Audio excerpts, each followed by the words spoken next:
दोस्तों नमस्कार। एक और मेंस का क्वेश्चन लेकर हम आपके सामने उपस्थित हैं। आइए हम आपके बीच यूपीपीसीएस और बीपीएससी के 2023 में जो भी मेंस हुए हैं उसके क्वेश्चन का एक्सप्लेन हम आपके सामने कर चुके हैं। अब हम जो यूपीएससी 2023 में UPSC union public service commission UPSC 2023 में जो मेंस हुआ है हम उसके क्वेश्चन का डिस्कशन आपके सामने कर रहे हैं। प्रत्येक जितने क्वेश्चन पूछेंगे 20 में 20 का 20 क्वेश्चन का आपके सामने एक्सप्लेन करूंगा। आपको टेंशन लेने की जरूरत नहीं है। ये देखिए पेपर सिविल सर्विस मेंस 2023 समान अध्ययन प्रश्न पत्र 2। तो पेपर 2 का ये क्वेश्चन है, आप देख चुके हैं। तो आइए हम इसके फर्स्ट क्वेश्चन को एक्सप्लेन करने का प्रयास करते हैं कि ये क्वेश्चन कभी भी रिपीट हो सकता है, ठीक है। और इस क्वेश्चन को कैसे आंसर लिखा जाएगा, अगर दोबारा ये बीपीएससी ये शॉर्ट्स क्वेश्चन में अगर बीपीएससी या यूपीपीसीएस पूछ लिया तो इसको हम कैसे आंसर करेंगे, तो उसको हम आपके सामने एक्सप्लेन कर रहे हैं। इससे पहले भी हम बीपीएससी यूपीपीसीएस का क्वेश्चन आपके सामने एक्सप्लेन कर चुके हैं। तो उम्मीद कर समझ गए आप। जो मेरा एक निरंतर प्रयास एक सीरीज हमने शुरू किया है मेंस आंसर राइटिंग का, ताकि आप लोग को अगर कोई दिक्कत हो तो आप हम संपर्क कर सकते हैं। उस दिशा में ये मेरा एक अगला वीडियो है। तो आइए हम इस क्वेश्चन को पहले तोड़ने का प्रयास करते हैं। यदि लगातार आप मेरा वीडियो देख रहे होंगे तो आप अब तक तो तोड़ना सीख गए होंगे कि क्वेश्चन का मुख्य पार्ट क्या है, मेन पोजीशन क्या है, उसको आप निकालना सीख गए होंगे कि क्वेश्चन का जिसको हम लोग कहते हैं की पॉइंट क्या है। तो चलिए, पहला है क्या कि संवैधानिक रूप से, तो ये पहला हो गया। दूसरा न्यायिक स्वतंत्रता की गारंटी, ये दूसरा हो गया। तीसरा लोकतंत्र की एक पूर्व शर्त है, ये तीसरा हो गया। और चौथा दिया है टिप्पणी कीजिए, ठीक है। टिप्पणी करने की जगह आपको हो सकता है वहां पे विश्लेषण कर देता, व्याख्या कर देता, आलोचना कर देता, ठीक है। तो क्वेश्चन का आंसर क्या होता है, फिर चेंज हो जाता थोड़ा बहुत।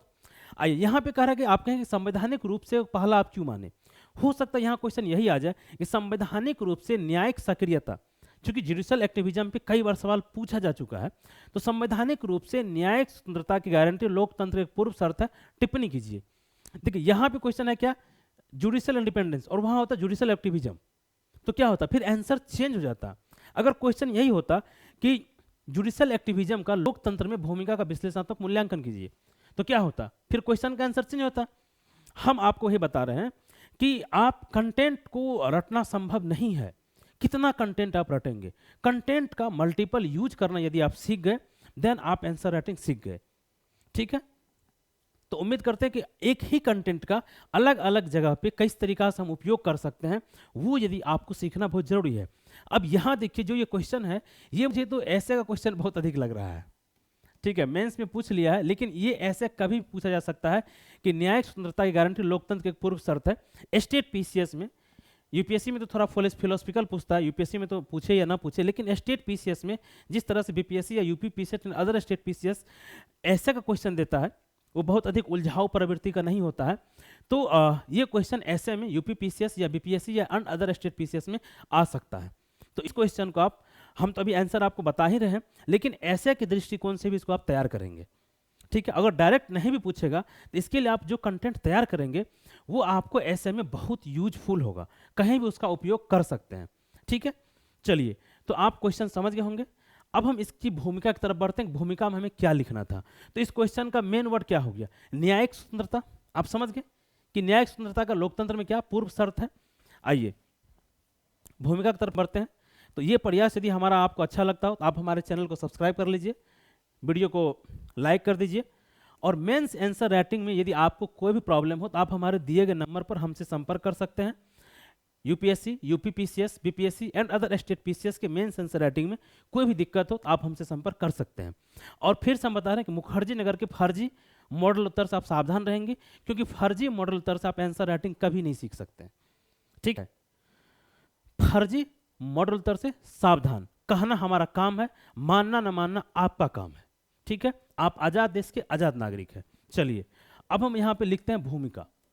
भूमिका में यहाँ पे हम क्या लिखें, देखिए भूमिका में क्या आ रहा है, न्यायिक स्वतंत्रता। तो क्वेश्चन का जो मेन वर्ड है वो न्यायिक स्वतंत्रता है, तो हम न्यायिक स्वतंत्रता की भूमिका लिखना शुरू करेंगे। अब आपके लिए वो हम 30 सेकंड का समय देते हैं, आप बताइए कि न्यायिक स्वतंत्रता से आप भूमिका कैसे लिखते, कैसे लिखते इससे भूमिका, ठीक है। चलिए, तो आप लिखना शुरू कीजिए, नहीं तो आप सुन लीजिए कि न्यायिक स्वतंत्रता लोकतंत्र की, न्यायिक स्वतंत्रता लोकतंत्र का एक संकल्पना है कि लोकतंत्र में न्यायिक स्वतंत्रता आवश्यक है, या तो आप ये लाइन लिख दीजिए, या नहीं तो स्वतंत्र न्यायपालिका की अवधारणा, स्वतंत्र न्यायपालिका की अवधारणा लोकतंत्र का एक स्तंभ है। ठीक है, क्योंकि हम लोग जानते हैं, कहते हैं ना कि लोकतंत्र में 4 स्तंभ होते हैं, कार्यपालिका, विधायिका, न्यायपालिका और मीडिया। तो संवैधानिक रूप से तो मीडिया का स्तंभ नहीं है, लेकिन न्यायपालिका संवैधानिक रूप से एक स्तंभ है। तो आप लाइन लिखिए कि स्वतंत्र न्यायपालिका का अवधारणा लोकतंत्र का मूल स्तंभ है या स्तंभ है। भारत के मूल संविधान में आर्टिकल 124 के अंतर्गत स्वतंत्र न्यायपालिका का प्रावधान किया गया है, जिसका उद्देश्य नागरिकों के अधिकारों की रक्षा करना व ठीक है, नागरिकों के अधिकारों की रक्षा करना व शक्ति संतुलन को स्थापित करना है, यह शक्ति संतुलन बनाए रखना है। ये हो गया आपका भूमिका। अब देखिए, अब इसमें क्या है, न्यायिक स्वतंत्रता भी आ गया, नागरिक अधिकार भी आ गया और लोकतंत्र भी आ गया और संविधान के भी जिक्र आ गया। तो भूमिका में हम क्या लिखते हैं, भूमिका में वही तो लिखते हैं ना जिसका हम बॉडी में एक्सप्लेन करते हैं, समझ गए। तो फिर से हम बोल देते हैं भूमिका आपको कि स्वतंत्र न्यायपालिका की अवधारणा लोकतंत्र का मूल स्तंभ है। भारत के संविधान में या भारत के मूल संविधान में आर्टिकल 124 के अंतर्गत स्वतंत्र न्यायपालिका का प्रावधान किया गया है, जिसका उद्देश्य नागरिकों की रक्षा या नागरिक अधिकारों की रक्षा व शक्ति संतुलन स्थापित करना है। पूर्ण विराम। आप समझ गए। तो ये हो गया हमारा क्या, भूमिका। अब हम आपको बताएं, भूमिका आप समझ के चलिए। अब हम बात करते हैं बॉडी की। बॉडी में क्या लिखना है, तो बॉडी में हमने क्या कहा कि पहले आप एक सब हेडिंग बनाइए कि लोकतंत्र की पूर्व शर्त। तो आपने यहां पे लिख दिया क्या, लोकतंत्र की पूर्व शर्त। ठीक है, ये आपने लिख दिया और इसको कर दिया अंडरलाइन, या नहीं तो आप ये भी लिख सकते हैं कि न्यायिक स्वतंत्रता की गारंटी लोकतंत्र की पूर्व शर्त। आपको जो सब हेडिंग बनाना बना लीजिए, उससे कोई दिक्कत नहीं है। अब हम यहाँ पे शुरू कर दे क्या, पहला पॉइंट, दूसरा पॉइंट, तीसरा पॉइंट, चौथा पॉइंट, पांचवा पॉइंट, और इसको हमने एक्सप्लेन करना शुरू कर दिया। हमने एक पॉइंट लिखा, उसको 3-4 लाइन में एक्सप्लेन कर दिया, फिर दूसरा पॉइंट लिखा, उसको 2-3 लाइन में एक्सप्लेन कर दिया, तीसरा पॉइंट, उसको 2-3 लाइन में एक्सप्लेन, और एक एग्जाम्पल। समझ गए। तो क्या होगा पहला पॉइंट, ये बताइए। तो न्यायपालिका सबसे प्रमुख काम क्या करता है, नागरिक अधिकार की रक्षा। न्यायपालिका जैसे है ना, अगर आप देखेंगे आर्टिकल 32 आप देखेंगे क्या है कि आपके अगर मौलिक अधिकार फंडामेंटल राइट को उल्लंघन होता है, आप सीधा सुप्रीम कोर्ट चले जाइए। तो क्या है, नागरिक अधिकार सर्वप्रथम है। तो यहां पर आप पहला बनाइए कि नागरिक अधिकार की रक्षा। ठीक है, नागरिक अधिकार की रक्षा आपने यहां पे पहला पॉइंट बना लिया, इसको अंडरलाइन कर दिया। अब एक्सप्लेन क्या करना है, तो एक्सप्लेन इसमें करना है कि आप पुट्टा स्वामी बात जानते हैं, जो सरकार ने कहा था कि निजता का अधिकार जो फंडामेंटल राइट नहीं है। सर्वोच्च न्यायालय में ये बात चला और पुट्टा स्वामीवाद में ये जजमेंट रहा कि नहीं, निजता का अधिकार फंडामेंटल राइट है, सरकार इसका उल्लंघन नहीं कर सकती है। क्या आप इसको एक्सप्लेन करके एग्जाम्पल सेट कर सकते हैं, एग्जाम्पल आप डाल दिए ना। तो यही होता, आपने एक्सप्लेन किया, उसका एग्जाम्पल, एग्जामिनर तुरंत समझेगा कि लड़का को का कॉन्सेप्ट क्लियर है, उसको अच्छे से आता है। तो पहला आपने नागरिक अधिकारों की रक्षा। दूसरा पॉइंट बताइए, दूसरा पॉइंट, इससे क्या होता है, जवाबदेही एवं पारदर्शिता। लोकतंत्र में न्यायपालिका क्या काम है, जवाबदेही एवं पारदर्शिता, या पारदर्शिता एवं जवाबदेही आप दोनों लिख सकते हैं। इसका आप कहें क्या, अब देखिए यहाँ पे बहुत शानदार एग्जाम्पल हम आपके सामने उपस्थित करने जा रहे हैं। क्या, इलेक्टोरल बॉन्ड एकदम चुनाव चर्चा में है। अगर इस तरीका से आप रिसेंट एग्जाम्पल डालते हैं तो एग्जामिनर आपके आंसर से बहुत अधिक प्रभावित होता है। उसको लगता है कि ये लड़का रट के कहीं से आंसर नहीं लिखा है, ये अपनी अंडरस्टैंडिंग, अपनी समझदारी से आंसर लिखा है। इलेक्टोरल बॉन्ड क्या है, पारदर्शिता ही तो पूरी की पूरी पारदर्शिता और जवाबदेही कि किसने किसको दिया, क्या रिस्पॉन्सिबिलिटी थी। तो अगर स्वतंत्र न्यायपालिका हमारे यहाँ नहीं होता तो आप ये बताइए, क्या ये संभव था, ये संभव नहीं था ना। तो जवाबदेही और पारदर्शिता का आप इलेक्टोरल बॉन्ड के पॉइंट से जोड़ देंगे। उम्मीद करते हैं कि दूसरा पॉइंट भी आप समझ गए होंगे। चलिए हम तीसरा पॉइंट की तरफ चलते हैं, संविधान की व्याख्या। संविधान की व्याख्या, सर्वोच्च न्यायालय का यह भी महत्वपूर्ण कार्य है कि कानून की व्याख्या या कोई संविधान की व्याख्या या किसी भी कानून को संवैधानिक या असंवैधानिक ठहराना। अगर स्वतंत्र न्यायपालिका हमारे यहाँ नहीं होता, ठीक, तो पार्लियामेंट के मन में जो भी आता वो कानून बना देता। आप देखेंगे बहुत सारे कानून को सर्वोच्च न्यायालय ने असंवैधानिक घोषित किया है। और जस्ट अभी इस इलेक्ट्रल बॉन्ड को लेके सुप्रीम कोर्ट ने कई सारे कानून कहा कि नहीं, आरबीआई अपने आरबीआई एक्ट में, कंपनी एक्ट में आपने संशोधन किया, एफसीआरए में आपने संशोधन किया, सब क्या सारा अक्सर असंवैधानिक है। तो तीसरा, संविधान की व्याख्या। और सर्वोच्च न्यायालय ने तो कहा है अपने जजमेंट में केशवानंद भारतीवाद में कि मूल ढांचा जो संविधान का, उसमें आप किसी तरह का छेड़छाड़ या संशोधन नहीं कर सकते हैं। समझ गए? तो तीसरा आपको क्या एग्जाम्पल के साथ एक्सप्लेनेशन मिल गया। चलिए अगर हम आप चौथा पॉइंट की बात करें, चौथा पॉइंट एक होता है स्व मोटो एक्शन। ठीक, आप इसको इंग्लिश में ऐसे लिख दीजिएगा, ठीक है, या नहीं तो आप हिंदी में लिखिएगा, पहले स्व, फिर लिखिएगा मोटो, ठीक है, और उसके बाद लिखिएगा एक्शन, एक कौशल ऐसे एक्शन, और फिर इसको इंग्लिश में भी लिख दीजिएगा ताकि एग्जामिनर को पढ़ने में कोई समस्या ना हो कि ये क्या लिखा है। स्व मोटो एक्शन क्या होता है? आप देखेंगे स्वतंत्र न्यायपालिका कई बार खुद से स्व मोटो एक्शन ले लेता है। जैसे कुछ दिन पहले देखें बुलडोजर कार्रवाई हमारे देश में काफ़ी चल रही थी, लेकिन आजकल आप नहीं देख रहे, आजकल बुलडोजर नहीं चल रहा है। कई जगह सर्वोच्च न्यायालय ने रोक लगा दिया कि नहीं, आप ऐसा नहीं कर सकते हैं। ऐसा ही नहीं, बहुत सारे ऐसे मैटर होते हैं जहाँ पे भी हमारे हाई कोर्ट्स जो वो भी स्वतंत्र है, यहाँ पे स्वतंत्र न्यायपालिका में सिर्फ सुप्रीम कोर्ट नहीं, हाई कोर्ट भी आता है। अगर हाई कोर्ट का भी कोई जजमेंट आपको याद हो तो आप उसको भी कोर्ट कीजिए। तो कई सारे मामले में देखे होंगे कि कोर्ट स्वतः संज्ञान ले लेता है, उसी कहा था हम स्व मोटो एक्शन। और अगर स्वतंत्र न्यायपालिका नहीं होता, न्यायपालिका के पास ये अधिकार नहीं होता, तो स्व मोटो एक्शन नहीं ले पाता। तो कोई भी एग्जाम्पल आप डाल सकते हैं, जैसे गुजरात में भी मोरबी ब्रिज पे हमला हुआ था, सॉरी पुल टूटा था, तो गुजरात हाईकोर्ट ने स्व मोटो एक्शन ले लिया था। इस तरीके से बहुत सारे न्यायालय के द्वारा स्व मोटो एक्शन लिया जाता है। अगला देखिए, उदाहरण बता दिए। अगला रूल ऑफ लॉ, ठीक है, इसको कहते हैं हिंदी में कानून का शासन स्थापित करना। अभी आप देखे होंगे जब इलेक्ट्रल बॉन्ड की बहस चल रही थी, अभी 2 दिन पहले हम, अब तो लाइव आता है, सर्वोच्च न्यायालय का डिबेट भी लाइव आता है, हम यूट्यूब पे जाके देखे तो आप लोग को भी जाके देखना चाहिए था। तो सीजीआई ने कहा था कि we are constitutional agency institutions, we are govern by the rule of law.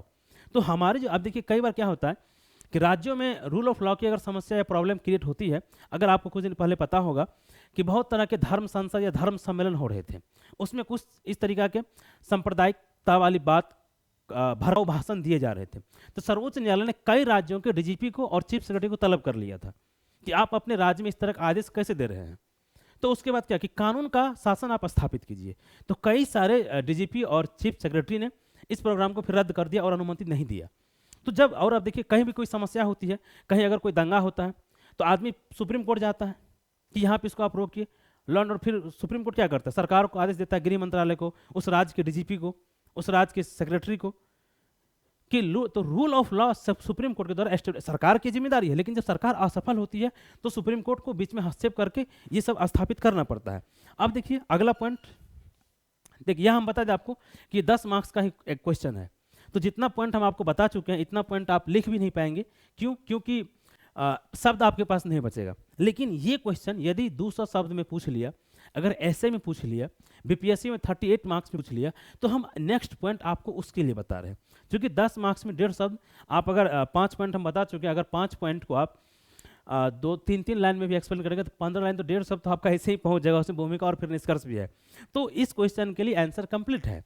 परंतु अगर इससे कभी एक्स्ट्रा में, इसी बीपीएससी में पूछ ले, यूपी में पूछ ले, या इसी को 10 मार्क्स जगह जो यूपीएससी का 20 मार्क्स का क्वेश्चन आता है, 15 मार्क्स का क्वेश्चन आता है, अगर उसमें पूछ ले तो फिर आप क्या करेंगे? इसीलिए हम आपको और पॉइंट बता रहे हैं। तो इन सब माध्यम से क्या होता है, करप्शन पर रोक लगता है, भ्रष्टाचार पर रोक।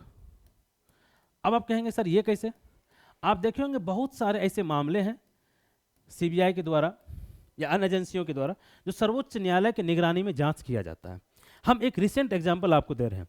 कुछ दिन पहले सीता सोरेन मामले में, आज सीता सोरेन जी काफ़ी चर्चा में, क्योंकि वो इसलिए बता रहे हैं कि शिबू सोरेन जी की बहू है और वो विधायक थी और आज वो पार्टी छोड़ के बीजेपी में शामिल हो गई है। तो सीता सोरेन काफ़ी चर्चा में रहती है। उन्हीं के मामले में सर्वोच्च न्यायालय ने एक जजमेंट दिया है अभी हाल फिलहाल में, कि आप भी सुने होंगे कि आर्टिकल 105 जो संसद को, सांसदों को और हमारे माननीय विधायकों का आर्टिकल 194 में जो कुछ इम्यूनिटी प्राप्त हुआ था कि विधानसभा के अंदर यदि आप कोई इस तरह के कृत्य करते हैं, या लोकसभा के अंदर अगर कोई आप कृत्य करते हैं, या राज्यसभा के अंदर कृत्य करते हैं, तो कोर्ट में आपके ऊपर मुकदमा नहीं चलाया जा सकता है। लेकिन सर्वोच्च न्यायालय ने इस इम्यूनिटी को कहा कि नहीं, ये आपको नहीं प्राप्त है। तो क्या हो रहा था कि पैसा लेके, देखे होंगे आपकी राज्यसभा के चुनाव में क्या हो रहा था, आप जीते हैं किसी भी पॉलिटिकल पार्टी के टिकट पे और आप पैसा लेके वोट देते किसी और को, तो ये क्या था, एक करप्शन था। और इसके कारण आप जो है सर्वोच्च न्यायालय में कोई भी व्यक्ति नहीं जा सकता था, क्योंकि ये विधानसभा या लोकसभा राज्यसभा के अंदर किया हुआ कृत्य है। तो इसको सुप्रीम कोर्ट ने खारिज कर दिया, बोला नहीं ये इम्यूनिटी आपको प्राप्त नहीं है, अब आपके इस विषय पे भ्रष्टाचार के मामले में केस सर्वोच्च न्यायालय में या न्यायालय में चल सकता है। तो करप्शन पे रोक हुआ कि नहीं हुआ, ये बताइए। सर्वोच्च न्यायालय ऐसे बहुत सारे निर्णय हैं जिनके द्वारा करप्शन पे रोक लगाया गया सर्वोच्च न्यायालय ने। जैसे 2G स्पेक्ट्रम घोटाला, अभी भी देखिए इलेक्ट्रल बॉन्ड की मांग हो रहा है कि सर्वोच्च न्यायालय को अपने देखरेख में एक कमेटी के द्वारा इसका जांच कराया जाना चाहिए था कि कितना बड़ा भ्रष्टाचार है। तो सर्वोच्च न्यायालय के निर्णय करप्शन पे भी रोक लगा रहे हैं। चलिए अगला हमारा है क्या, एक देखे होंगे कि अब आया शक्ति संतुलन वाली बात। तो ऑटोक्रेसी जिसे कहते हैं तानाशाही, कि विधायिका या कार्यपालिका तानाशाह ना हो जाए, ठीक है। तो तानाशाही पर रोक, तानाशाही पर रोक। अब देखिए सर्वोच्च न्यायालय हमारे यहाँ क्या होता है, विधायिका और कार्यपालिका कानून बनाती है। तो कोई अगर इस तरह का कानून बनाता है तो सर्वोच्च न्यायालय क्या करता है, उसको रद्द कर देता है, रोक देता है। तो तानाशाही पर रोक, जो शक्ति संतुलन, भारतीय संविधान में जो शक्ति संतुलन की अवधारणा को एस्टेब्लिश किया गया है, उसके तहत एक स्वतंत्र न्यायपालिका तानाशाही या एक लोकतंत्र की गरिमा को बनाए रखता है और तानाशाही प्रवृत्ति पर अंकुश लगा के लोकतंत्र की गरिमा को बनाए रखता है। बस हो गया, ये इसको एक्सप्लेन कर दिया। तो उम्मीद करते हैं कि लगभग 6-7 पॉइंट 8 पॉइंट हम आपको बता चुके हैं। अगर लॉन्ग में भी आपसे पूछेगा तो इस क्वेश्चन का आंसर लिखने में आप सक्षम होंगे। और हम फिर से बता रहे हैं आपसे कि आप फर्जी मॉडल उत्तर से सावधान रहेंगे और बीपीएससी, यूपीएससी, यूपीपीसीएस, किसी भी अदर स्टेट पीसीएस में अगर मेंस आंसर राइटिंग में आपको कोई प्रॉब्लम हो, आप हमारे दिए गए नंबर पर हमसे संपर्क कर सकते हैं। ऑनलाइन और ऑफलाइन दोनों मोड में आप हमसे जुड़ सकते हैं। आइए अब हम बात करते हैं निष्कर्ष का। इसमें निष्कर्ष क्या लिखे, निष्कर्ष तो लिखना पड़ेगा भैया, तो क्या लिखे निष्कर्ष बताइए। चलिए अब हम आपको निष्कर्ष बताते हैं कि स्वतंत्र न्यायपालिका या न्यायिक स्वतंत्रता ने निरंतर लोकतंत्र की अवधारणा को मजबूत बनाया है। सिंपल, देखिए अभी क्या हुआ, आजादी के बाद से हमारा लोकतंत्र निरंतर मजबूत हुआ है और जिसमें न्यायिक स्वतंत्रता ने बहुत महत्वपूर्ण भूमिका निभाई है। तो आपको यही लिखना है कि न्यायिक स्वतंत्रता निरंतर लोकतंत्र की अवधारणा को मजबूत बनाया है और ये जिम्मेदारी और यह समय या ये भागीदारी सभी की है, सभी हितधारकों की। को ये सुनिश्चित करना चाहिए था कि लोकतंत्र के मजबूती में या लोकतंत्र को मजबूत बनाने हेतु अपनी भागीदारी सुनिश्चित करें। अब ये हो गया हमारा क्या, 10 लाइन आंसर, 10 नंबर के मार्क्स के आंसर के लिए निष्कर्ष। लेकिन यदि आप थोड़ा लंबा निष्कर्ष लिखें तो सभी हितधारक, तो लोकतंत्र के हितधारक जो है सिर्फ न्यायपालिका नहीं है, कार्यपालिका, विधायिका, सिविल सोसाइटी, एनजीओ बहुत सारे हैं। इसलिए हम बोले यहाँ पे आपको कि 10 मार्क्स का जो है इसका तो छोटा निष्कर्ष होगा। तो यहाँ पे आप लिखेंगे कि न्यायिक स्वतंत्रता की अवधारणा ने भारतीय लोकतंत्र को निरंतर मजबूत किया है और आज भारतीय लोकतंत्र दुनिया में प्रगतिशील, सकारात्मक और सबसे बड़ा लोकतंत्र के रूप में स्थापित हुआ है। ये हो गया इसका। और अगर आप लॉन्ग आंसर लिखेंगे, उसका निष्कर्ष लिखेंगे, तो ये लाइन तो आपका रहेगा, लेकिन इसके अतिरिक्त अन्य लोकतांत्रिक संस्थाओं को लोकतंत्र को मजबूती प्रदान करने हेतु अपनी भूमिका निभानी चाहिए थी, या सभी हितधारकों को लोकतंत्र को निरंतर मजबूत बनाने हेतु अपनी भूमिका निभानी चाहिए थी। ये थोड़ा एक्स्ट्रा आप जोड़ दीजिएगा, क्योंकि आपके पास शब्द सीमा होता है तो शब्द सीमा में ही अपनी बातों को कहना होता है। तो ये हमारा हो गया निष्कर्ष। उम्मीद करते हैं पूरा आंसर आपको अच्छा लगा होगा और आपको अच्छा लगा वीडियो तो आप चैनल को सब्सक्राइब कर लीजिएगा, वीडियो को लाइक कर दीजिएगा और मेंस आंसर राइटिंग में कोई प्रॉब्लम हो तो आप हमारे दिए गए नंबर पे हमसे संपर्क कर सकते हैं। चलिए ऑफलाइन और ऑनलाइन दोनों मोड में आपको बहुत बहुत धन्यवाद।